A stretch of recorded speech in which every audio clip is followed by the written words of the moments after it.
Hello friends, മഴക്കാലം തുടങ്ങിക്കഴിഞ്ഞാൽ നമ്മളുടെ തുണികളൊക്കെ ഒന്ന് ഉണങ്ങി കിട്ടാനായിട്ട് വലിയ ബുദ്ധിമുട്ടാണ്. അപ്പോൾ ഇത്തരത്തിലുള്ള ബോട്ടിലുകൾ ഉണ്ടെങ്കിൽ കളയണ്ട. നിങ്ങൾക്ക് എത്ര തുണി ഉണ്ടെങ്കിലും അത് ഈസി ആയിട്ട് ഉണക്കിയെടുക്കാനായിട്ട് പറ്റും. അപ്പോൾ ഇന്നത്തെ എൻ്റെ ഒരു പുതിയൊരു വീഡിയോയിൽ നിങ്ങൾക്ക് യൂസ്ഫുൾ ആയിട്ടുള്ള ഒരുപാട് കാര്യങ്ങൾ ഷെയർ ചെയ്യുന്നുണ്ട്. അപ്പോൾ പുതിയൊരു വീഡിയോയിലേക്ക് എല്ലാ കൂട്ടുകാർക്കും സ്വാഗതം.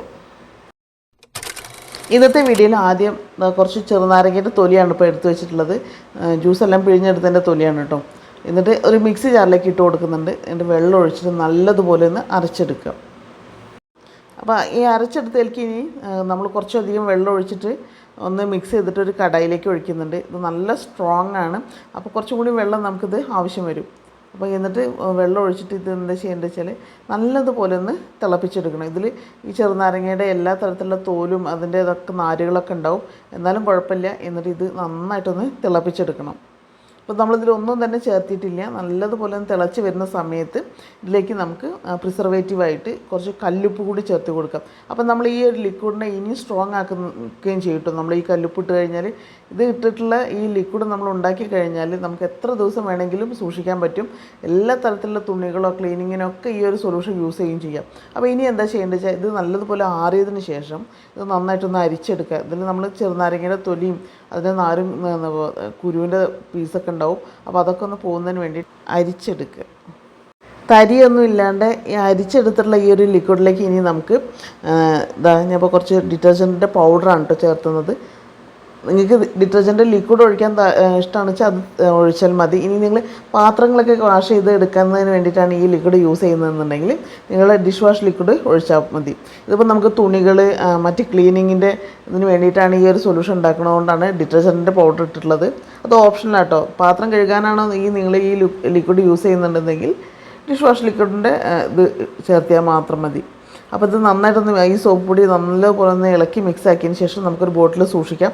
ഈ ഒരു ലിക്വിഡ് നിങ്ങൾക്ക് പല കാര്യങ്ങൾക്ക് വീട്ടിൽ ഉപയോഗിക്കാനായിട്ട് പറ്റും കേട്ടോ. ഏത് തരത്തിലുള്ള ക്ലീനിങ്ങിൻ്റെ ഇതിനും നമുക്ക് ഈ ലിക്വിഡ് ഉപയോഗിക്കാം. എത്ര അഴുക്ക് പിടിച്ചതും കരിമ്പന പിടിച്ചിട്ടുള്ള എല്ലാ തുണികളും നമുക്ക് ക്ലീൻ ചെയ്തെടുക്കാം. ഈ വെള്ള കളറായിട്ടുള്ള ഡ്രസ്സുകളൊക്കെ വാഷ് ചെയ്യാനായിട്ട് ഇത് ഉപയോഗിക്കാം കേട്ടോ.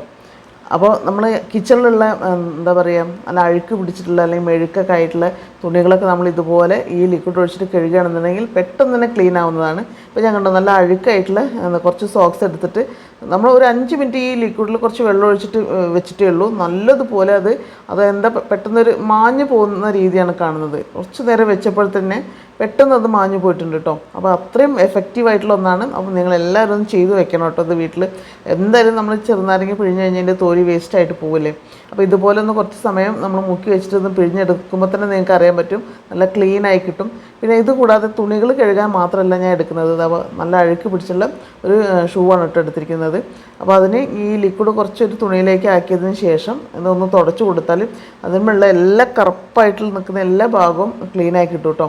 എത്ര അഴുക്ക് പിടിച്ച നമ്മളിപ്പോൾ പേസ്റ്റൊക്കെ ഇട്ടിട്ട് നമ്മൾ ഉരച്ച് കഴുകുന്നതിനെക്കാട്ടിലും ഏറെ ഈസി ആയിട്ടുണ്ട് ഈ ഒരു ലിക്വിഡ് വെച്ച് നമ്മൾ തുടയ്ക്കുമ്പോൾ പെട്ടെന്ന് തന്നെ റിമൂവ് ആയി വരുന്നുണ്ട് കേട്ടോ അഴുക്കൊക്കെ. വെള്ള വസ്ത്രങ്ങളിലുള്ള എല്ലാ തരത്തിലുള്ള അഴുക്ക് പോകാനും പിന്നെ അതേപോലെ തന്നെ തോർത്തുമുണ്ട് കരിമ്പന പിടിച്ചുള്ള ഡ്രസ്സുകൾ അതൊക്കെ ക്ലീൻ ചെയ്യാൻ ഈ ഒരു ലിക്വിഡ് നിങ്ങൾക്ക് യൂസ് ചെയ്യാം കേട്ടോ. അപ്പോൾ നോക്കി നോക്കുക, 2 ഷൂവും തമ്മിലുള്ള ഡിഫറൻസ് മനസ്സിലാവുന്നില്ലേ. അപ്പോൾ അത്രയും എഫക്റ്റീവാണ്. കൂടുതൽ നമ്മൾ ഒരുപാട് ഉരച്ച് കഴുകേണ്ട ആവശ്യമൊന്നുമില്ല. അത് ആ ലിക്വിഡ് വെച്ചൊന്ന് തുടച്ചാൽ മാത്രം മതി. വെറും 1 മിനിറ്റ് കൊണ്ട് നല്ല ടേസ്റ്റ് ആയിട്ടുള്ള ചമ്മന്തിക്ക് വേണ്ടി സവാള എടുത്തിട്ടുണ്ട്. സവാള ഞാൻ കഴുകി വൃത്തിയാക്കിയതിന് ശേഷം കട്ട് ചെയ്ത് വെച്ചിട്ടുള്ള കേട്ടോ. ഇത് നമ്മൾ എണ്ണയിലിട്ട് വഴട്ടും കാര്യമൊന്നും ചെയ്യുന്നില്ല. നേരിട്ട് മിക്സി ജാറിലേക്ക് ഈ സവാള ഇട്ട് കൊടുക്കണം കേട്ടോ. സവാള നമ്മൾ കട്ട് ചെയ്തതിന് ശേഷം ഒന്ന് കഴുകി എടുക്കണം, അതില്ലെങ്കിൽ അതിൻ്റെ ഒരു എരിവ് വരാൻ ചാൻസ് ഉണ്ട്. എന്നിട്ട് ആ സവാള ഞാൻ മിക്സി ജാറിലേക്ക് ഇട്ട് കൊടുക്കുന്നുണ്ട്. അതിൻ്റെ കൂടെ കുറച്ച് പുളി, നമുക്കിത് പുളിപ്പിന് ആവശ്യമായിട്ടുള്ള പുളി ഇട്ട് കൊടുക്കാം കേട്ടോ. പിന്നെ വേണ്ടത് എരിവിന് ആവശ്യമായിട്ടുള്ള മുളക് പൊടി ചേർത്തി കൊടുക്കാം. പിന്നെ ആവശ്യത്തിന് ഉപ്പും. ഇത്രയും ചേർത്തി കഴിഞ്ഞാൽ നമുക്ക് മിക്സി ജാറിലിട്ടിട്ട് നല്ലതുപോലെ ഒന്ന് അരച്ചു കൊടുക്കാം. ഇങ്ങനെ അരച്ചെടുത്തുള്ള ഈ ഒരു ചമ്മന്തി നമുക്ക് ദോശയ്ക്കും ഇഡ്ഡലിക്കും മാത്രമല്ല വട ബോണ്ട അങ്ങനത്തെ ഐറ്റംസ് സ്നാക്സിന് വരെ ഈ ഒരു ചമ്മന്തി നല്ല ടേസ്റ്റ് ആട്ടോ. അപ്പോൾ ഇനി ഇതിനെന്തും കൂടി ടേസ്റ്റ് കൂട്ടുന്നതിന് വേണ്ടിയിട്ട് കുറച്ച് വെളിച്ചെണ്ണ കൂടി ചേർത്ത് നന്നായിട്ട് മിക്സ് ചെയ്ത് കഴിഞ്ഞാൽ എല്ലാവർക്കും ഇഷ്ടപ്പെടുന്ന സിമ്പിളും ടേസ്റ്റും ആയിട്ടുള്ള ചമ്മന്തി റെഡി ആയിരുന്നു കേട്ടോ. അപ്പോൾ മസ്റ്റായിട്ട് എല്ലാവരും ഒന്ന് ട്രൈ ചെയ്ത് നോക്കൂ. നമ്മളെല്ലാവരും 1-2 വർഷത്തേക്കുള്ള പുളിയൊക്കെ നമ്മൾ എടുത്ത് ശേഖരിച്ച് വെക്കുന്ന സമയത്ത് ഇതുപോലെ നിങ്ങൾ ചെയ്യുകയാണെന്നുണ്ടെങ്കിൽ നിങ്ങൾ ഇരട്ടി ദിവസം നിങ്ങൾക്ക് പുളി ഉപയോഗിക്കാനായിട്ട് പറ്റും കേട്ടോ. നമ്മൾ എടുത്തു വയ്ക്കുന്നത് സാധാരണ 1 വർഷം നിങ്ങൾ ഉപയോഗിക്കേണ്ട പുളി നിങ്ങൾക്ക് 2 വർഷം വരെ ഉപയോഗിക്കാനായിട്ട് പറ്റും. അതിനായിട്ട് ആദ്യം നമ്മൾ കുറച്ച് വെള്ളം എടുക്കുക, എന്നിട്ട് അതിൽ കുറച്ചധികം ഉപ്പിട്ട് കൊടുക്കാം. അപ്പോൾ വെള്ളത്തിൽ ഉപ്പിട്ടിട്ട് അലിഞ്ഞാലും അതിൽ ഉപ്പ് നിൽക്കുന്ന രീതിയിൽ നമ്മൾ ഉപ്പ് കലർത്തി കൊടുക്കണം കേട്ടോ വെള്ളത്തിൽ. അപ്പോൾ ഞാൻ കുറച്ചധികം ഒരു 2-3-4 പിടി ഉപ്പാണ് ഇപ്പോൾ ഈ വെള്ളത്തിലേക്ക് ഇട്ട് കൊടുത്തിട്ടുള്ളത്. നമ്മൾ ഉപ്പ് ഇപ്പോൾ ഒരു വെള്ളത്തിൽ അലിഞ്ഞാലും എന്താ മുഴുവനായിട്ട് അലിയാതെ നിൽക്കുന്നൊരു സ്റ്റേജ് വരെ നമ്മൾ ഉപ്പ് ചേർക്കണം. എന്നിട്ട് ഈ പുളികളൊക്കെ ഈ വെള്ളത്തിലേക്ക് ഒന്ന് മുക്കി വയ്ക്കുക കേട്ടോ. എന്നിട്ട് ഒന്ന് മുക്കിയിട്ട് ആ ഉപ്പും ആ വെള്ളത്തോടും കൂട്ടിയിട്ട് നമ്മൾ എന്താ ചെയ്യുന്നത് വെച്ചാൽ, നിങ്ങൾ ഏത് പാത്രത്തിലാണോ പുളി സൂക്ഷിക്കുന്നത് ആ പാത്രത്തിലേക്ക് ഇതുപോലെ ഇട്ട് കൊടുക്കുക. അപ്പോൾ വെള്ളം ഉണ്ടായാൽ നിങ്ങൾ വിചാരിക്കും ഇത് കേട് വന്ന് പോവുമോ, ഇത് എത്ര വർഷമായാലും ഈ പുളി കേട് വരില്ല. പിന്നെ എന്താണെന്ന് വെച്ചാൽ നമ്മളിപ്പോൾ ഈ വെള്ളത്തിലും ഈ ഉപ്പിലും ഇട്ട് കുതിർത്തിയിട്ടുള്ള പുളി നമ്മൾ എടുത്ത് വെക്കുന്ന സമയത്ത് എത്ര കുറച്ച് പുളി എടുത്താലും ആ പുളിയെ നമുക്ക് മുഴുവനായിട്ടും ഉപയോഗിക്കാൻ പറ്റും കേട്ടോ. നമ്മളിപ്പോൾ ഒരു ഡ്രൈ ആയിട്ടുള്ള ഒരു പുളി എടുത്ത് നമ്മൾ വെള്ളത്തിലിട്ട് കുതിർത്തി അത് പിഴിഞ്ഞെടുത്ത് കഴിഞ്ഞാൽ തന്നെ എന്തായാലും വേസ്റ്റ് കുറച്ചധികം ബാക്കി വരും. ഇങ്ങനെ നിങ്ങൾ സൂക്ഷിക്കുന്ന സമയത്ത് പുളി ഒട്ടും തന്നെ വേസ്റ്റായി പോവില്ല. മുഴുവനായിട്ട് നമുക്ക് വെള്ളത്തിൽ ജസ്റ്റ് ഒന്ന് വെള്ളത്തിൽ കലർത്തുന്ന സമയത്ത് തന്നെ മുഴുവൻ പുളി നമുക്ക് പിഴിഞ്ഞെടുക്കാനായിട്ട് പറ്റും. സാധാരണ നിങ്ങൾ കറി വെക്കാൻ എടുക്കുന്ന പുളിയുടെ പകുതി എടുത്താൽ തന്നെ നിങ്ങൾക്ക് ആ കറിക്ക് വേണ്ട പുളി ഇതിന്ന് കിട്ടും. കാരണം അത് അത്രത്തോളം ആ പുളി നല്ല സോഫ്റ്റ് ആയിട്ടുണ്ടാവും. അപ്പോൾ നമ്മൾ വെള്ളത്തിലിടുന്ന സമയത്ത് തന്നെ അതിൻ്റെ ഈ പുളിയുടെ കാമ്പ് മുഴുവൻ വെള്ളത്തിൽ കലർന്ന് അതിൻ്റെ തോല് മാത്രമായിട്ട് കിട്ടും. അപ്പോൾ നമ്മൾ ബോട്ടിൽ ഇത് ആക്കി വെക്കുന്ന സമയത്ത് നന്നായിട്ടൊന്ന് ടൈറ്റ് ചെയ്ത് അമർത്തി വെച്ച് കൊടുക്കാം. അപ്പോൾ എത്ര പുളി വേണമെങ്കിലും നമുക്കിതിൽ ഫില്ല് ചെയ്യാൻ കൂടിയും പറ്റും കേട്ടോ. അപ്പോൾ ഇത് നിങ്ങൾ വീട്ടിൽ ഇങ്ങനെ പുളി സൂക്ഷിച്ച് നോക്കി നോക്കൂ. അപ്പോൾ നിങ്ങൾക്ക് അറിയാൻ പറ്റും അതിൻ്റെ ഒരു ഡിഫറൻസ്. അടുത്തൊരു ടിപ്സ് നോക്കാം. ഒരു തുണിയുടെ ബാഗാണ്. ഈ ബാഗ് ഞാൻ ഇതുപോലെ കട്ട് ചെയ്ത് കൊടുക്കാം കേട്ടോ. ചുറ്റുഭാഗത്തും അതിന് കട്ട് ചെയ്തിട്ട് ഇതിന്ന് ചെറിയ പീസുകളായിട്ട് കട്ട് ചെയ്തെടുക്കുകയാണ്. അപ്പോൾ നമ്മൾ ഇഷ്ടത്തിന് കട്ട് ചെയ്യാം കേട്ടോ. ഇതേ ഷേപ്പിൽ തന്നെ കട്ട് ചെയ്യണമെന്നൊന്നുമില്ല. ചെറിയൊരു 5-6 പീസ് കട്ട് ചെയ്തെടുക്കുന്നുണ്ട്. എന്നിട്ട് അങ്ങനെ കട്ട് ചെയ്തെടുത്തുള്ള ഈ ഒരു പീസ് എന്താണെന്ന് വെച്ച് ചെയ്യുന്നത്, ഞാനിതാ ഒരു ചെറിയൊരു പ്ലാസ്റ്റിക്കിൻ്റെ ബോക്സിലേക്ക് വെച്ച് കൊടുക്കാം കേട്ടോ. എന്നിട്ട് നമ്മൾ ഈ പീസുകൾ വെച്ചിട്ടുള്ള ഈ ഒരു ബോക്സിലേക്ക് നിങ്ങൾക്ക് ഇഷ്ടമുള്ളൊരു സ്മെല്ലുള്ള കംഫർട്ടിൻ്റെ ഇത് ഒഴിച്ചു കൊടുക്കുക കേട്ടോ. ഞാൻ ഇപ്പോൾ 2 പാക്കറ്റ് പൊട്ടിച്ച് ഒഴിച്ചിട്ടുണ്ട്. കുറച്ച് അല്പം വെള്ളം കൂടി ചേർത്തിട്ട് എല്ലാ ക്ലോത്തൊക്കെ ഒന്ന് നനയുന്ന രീതിയിൽ ഇതാ വെച്ച് ഫുള്ളായിട്ട് നന്നാക്കി അതിൻ്റെ കുതിർത്തി എടുത്തിട്ടുണ്ടത്. എന്നിട്ട് നിങ്ങൾ തുണികൾ അലക്കുന്ന സമയത്ത് ഫുള്ളി ഓട്ടോമാറ്റിക് ആയിട്ടുള്ള വാഷിംഗ് മെഷീനാണെന്ന് വെച്ചാൽ ഈ ഒരു സ്റ്റെപ്പ് നിങ്ങൾ ചെയ്യേണ്ടതില്ല. നോർമലായിട്ടുള്ള മെഷീനാണെന്നുണ്ടെങ്കിൽ നിങ്ങൾ തുണികൾ അലക്കുന്ന സമയത്തിന് ഇതിലൊരു പീസ് ഇട്ട് കൊടുക്കുകയാണെന്നുണ്ടെങ്കിൽ തുണികളിലുള്ള എല്ലാ സ്മെല്ലിനെയും നീക്കം ചെയ്ത് നല്ല പുത്തൻ സ്മെല്ല് കൊടുക്കാനായിട്ട് ഈ ഒരു ടിപ്സ് നിങ്ങൾക്ക് ഏറെ യൂസ്ഫുൾ ആയിരിക്കും. അപ്പം മസ്റ്റായിട്ടും ട്രൈ ചെയ്ത് നോക്കൂ. മഴ തുടങ്ങിക്കഴിഞ്ഞാൽ നമ്മൾ എങ്ങനെ നോക്കിയാലും തുണികൾ ഉണക്കിയെടുക്കാനായിട്ട് സ്ഥലം തികയാതെ വരും. അപ്പോൾ ഇതുപോലത്തെ 2 ബോട്ടിലുകൾ എടുക്കുക. എന്നിട്ട് ഞാനിതാ ജസ്റ്റ് ഈ ബോട്ടിൽ ഇതുപോലെ ലൈൻ ഇട്ട് കൊടുക്കുന്നുണ്ട് കേട്ടോ. ഈ ലൈൻ ഇട്ട് കൊടുക്കുന്നത് എന്താ വെച്ചാൽ, ഇങ്ങനെ ലൈൻ ഇട്ട് കൊടുക്കണമെന്നില്ല, നിങ്ങൾക്ക് മനസ്സിലാവുന്നതിന് വേണ്ടിയിട്ടാണ് ഇപ്പം ലൈൻ ഇട്ട് കൊടുത്തിട്ടുള്ളത്. എന്നിട്ട് ആ ലൈനിൽ കൂടെ നമ്മൾ ഹോൾ ഇട്ട് കൊടുക്കണം. ചെറിയൊരു ഇരുമ്പ് കമ്പി ചൂടാക്കിയതിന് ശേഷം ഞാൻ ഹോൾ ഇട്ടിട്ട് ആ ബോട്ടിലിൻ്റെ അപ്പുറത്തെ സൈഡിലും ഒരേ ലെവലിൽ അതുപോലെ നമ്മളൊരു ഭാഗത്തു കൂടെ ഹോൾ ഇടുന്ന സമയത്ത് അതിൻ്റെ ഓപ്പോസിറ്റിലും അതേപോലെ ഒരു ഹോൾ ഇട്ട് കൊടുക്കണം കേട്ടോ.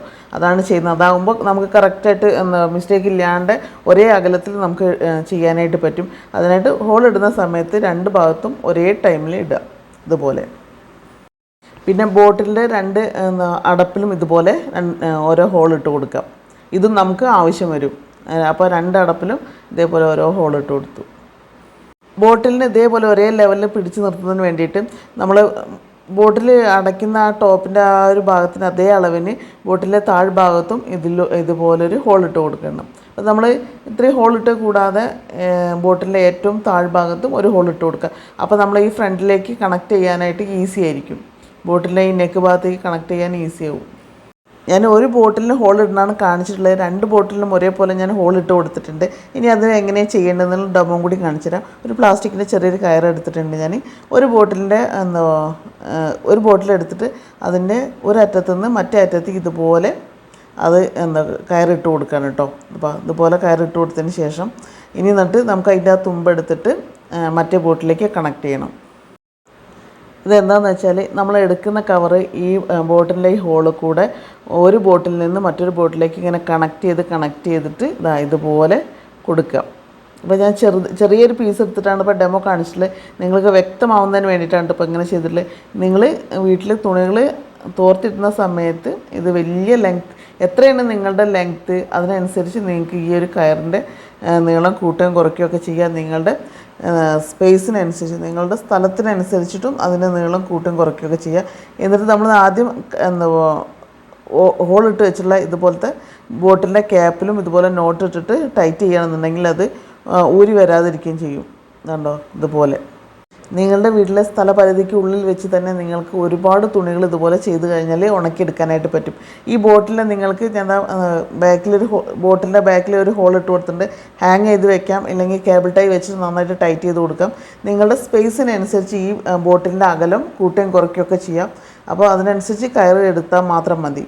ഒരു ബോട്ടിൽ ഞാൻ ജനൽമ കേബിൾ ടൈ വെച്ചിട്ട് ടൈറ്റ് ചെയ്ത് വെച്ചിട്ടുണ്ട്. പിന്നെ ഒന്ന് ഹാങ്ങറിലേക്ക് നമ്മളുടെ ബോട്ടിലും ടൈറ്റ് ചെയ്ത് കെട്ടി വെച്ചതിന് ശേഷം നമുക്ക് 5 ലൈനാണ് കേട്ടോ കിട്ടിയിട്ടുള്ളത്.